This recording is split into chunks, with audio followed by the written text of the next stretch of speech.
We're 2 eps into the new season of The Bachelors, and the bombshells are already starting to drop about our 3 fresh Bachies and the way their rose-laden journey is set to play out. Honestly, can we not go a single day without new goss landing about these blokes? The January 9th episode of the So Dramatic podcast unloaded a whole smorgasbord of tea about our 3 bachelors, Jed McIntosh, Felix von Hofe and Thomas Malucelli, and the new season of the show. We're talking partner swaps, aspiring influencers, behind-the-scenes secrets and scandals that would make married at first sight blush. There's a lot going on. The kettle's freshly boiled for this piping hot tea, so let's get into it, shall we? The Bachelors' baffling backstories so dramatic. Host Megan Pustetto dished out delicious morsels of gossip about each of the Bachelors and their lives outside of the reality show. Thomas's pyramid scheme passed. Apparently, Thomas is high up in a multi-level marketing company, Red Pyramid scheme, called Isogenics, which flogs weight loss products and diet supplements. He won the Isogenics Isobody Challenge and got Isa famous from that, a source told the podcast. Then he went to America and won the Isobody Challenge. We fact-checked this claim and yep, it's all legit. Ol' mate Tom won the inaugural Global Challenge back in 2019, netting him USD $50,000, AUD $72,000, in prize money. In his testimonials for the Tilda company, he claimed that he's been able to earn enough from Isogenics that he was about to drop back to working part-time in his restaurant, which definitely doesn't sound like a scam whatsoever. Jed's MGK online shrine. While we all joke that Jed is the Kmart Anko version of Machine Gun Kelly, it seems we haven't been too far off the mark. Rumor has it that the bottle blonde Bachie had an online shrine for the pop-punk rap star, which seems to indicate that he actively wants to look like the bloke. Pustetto said she came across his Pinterest board. Okay, so he's also a boomer mom, love that, which was littered with photos of the singer's outfits and looks.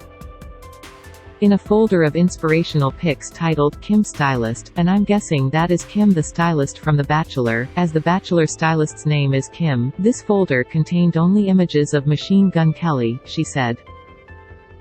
So it appears that he's actively trying to look like him in every single way possible.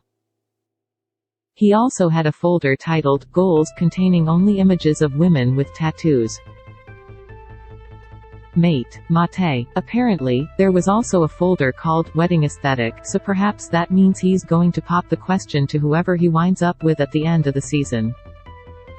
One of the contestants reportedly told So Dramatic that off-brand MGK Jed was a straight-up mess while filming the season and would routinely douse himself in Creed cologne. Sir, that shit retails at like $400 a bottle, what are you doing? Apparently, he also has offensive tattoos on his legs, so he wasn't allowed to take his pants off on the show, which surely will make for some interesting viewing this season.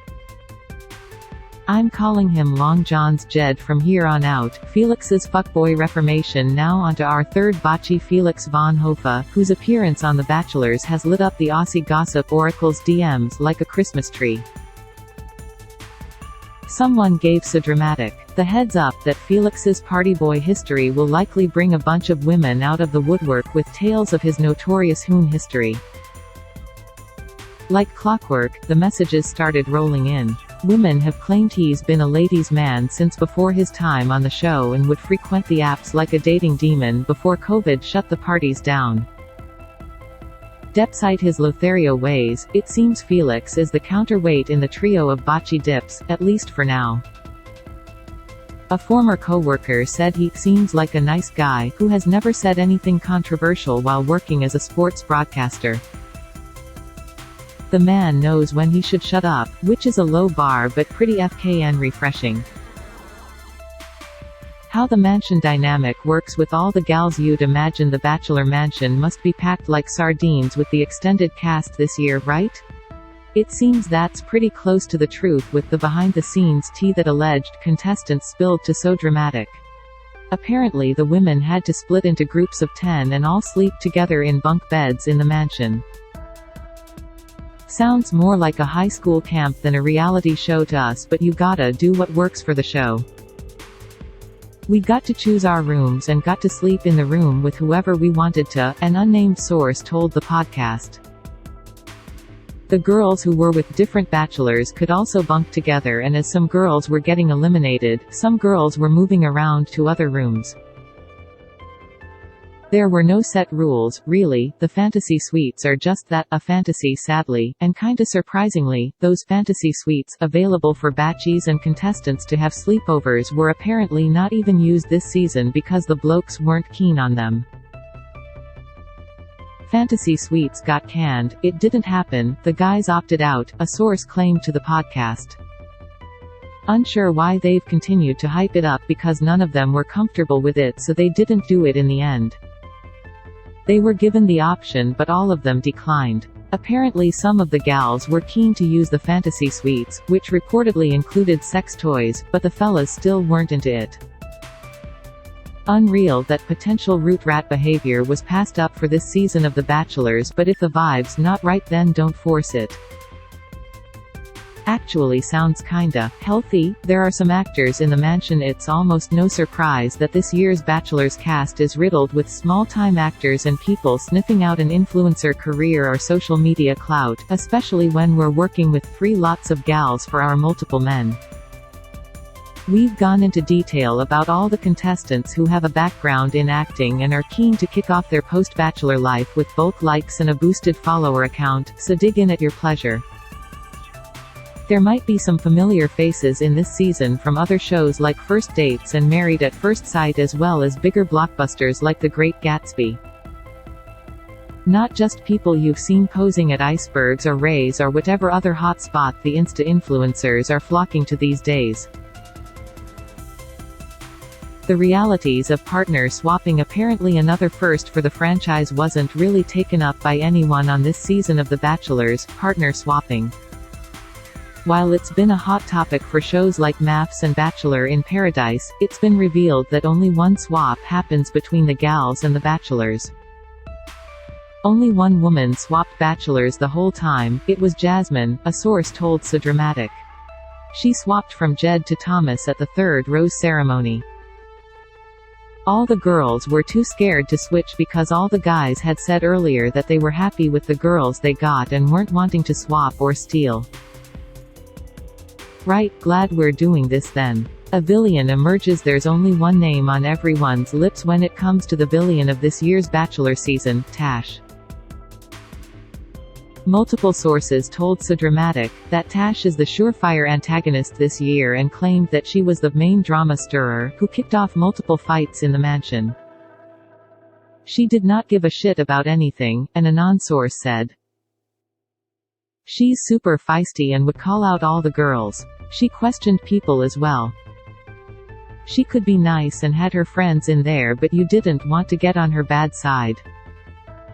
Excuse me while we invest in bulk popcorn for the remainder of her time in the Bachie mansion. And a boyfriend too? One of the gals in the mix this year, Jess, was in a polyamorous relationship with a man on the outside during filming, which is eventually explained in her backstory on the show. But the spiciest part is that the outsider boyfriend apparently appears on the show multiple times, in what's surely an Aussie franchise first. He actually appears on the show more than just the backstory bit, a source claimed to the podcast. He's in the finale and he also makes a number of other appearances on the show. This has thrown us backwards off our chairs and apparently threw a bunch of the gals for a loop, too. Cannot wait to see how that one turns out. Oh god, there's another OnlyFans scandal brewing. Just when we thought we were done with this nonsense after MAFS, there are big rumors that another scandal involving OnlyFans is in the pipeline for this season of The Bachelors. So Dramatic revealed that Jasmine couldn't shut up about her OnlyFans account while in the mansion but didn't want the Bachelors to find out. That's the biggest reality TV smoking gun if ever we've heard one. Lo and behold, her open secret is mentioned in front of the blokes at a cocktail party by another contestant and all hell breaks loose. Apparently, this one gallon has pretty loose lips and spilled the beans about Jess' poly relationships, too. Bloody hell, babe. That's merely scratching the surface of all the spicy tea ahead of us on this season of The Bachelors, so we'll be watching with bated breath to see just how many of these claims come to fruition. The Bachelors airs at 7:30 p.m. Monday to Wednesday on Channel 10 and 10 Play, and you can keep up with our recaps all season. Image